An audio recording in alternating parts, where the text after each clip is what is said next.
Hey everyone, and welcome to Talk Tickers. This is where we slice and dice the biggest earnings calls so you don't have to. And today we're jumping straight into Chevron's Q4 results. All right, so on the surface, the numbers looked, well, a little confusing. Chevron actually missed on revenue, but the stock totally took off. So what's the real story here? Let's unpack why Wall Street got so excited. Okay, let's get right into it. First things first, the headline numbers that flashed across everyone's screens.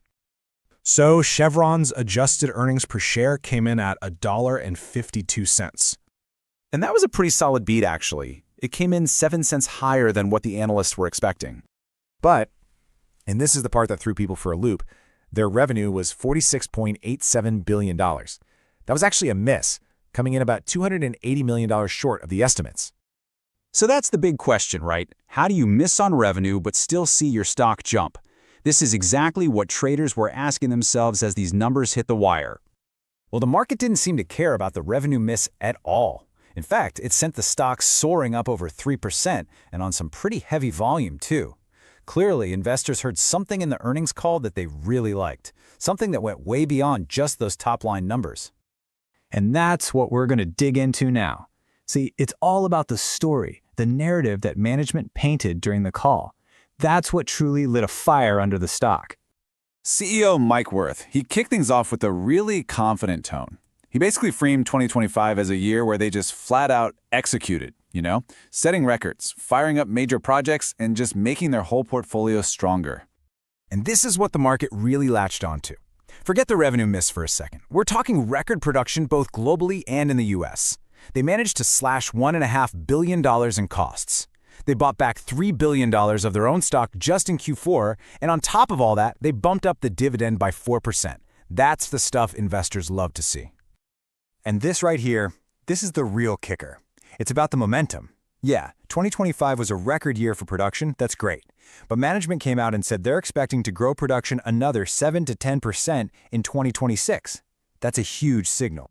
And they're not done with the cost-cutting either. They actually raised their target. Now they're aiming to pull $3 to $4 billion in structural savings out of the business by the end of 2026. That's a massive number.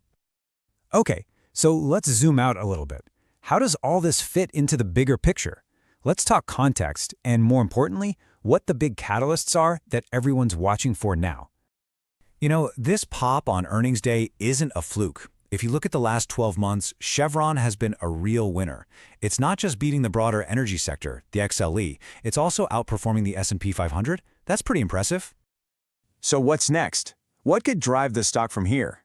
Well, if you listen closely to the Q&A part of the call, 3 potential catalysts really stood out.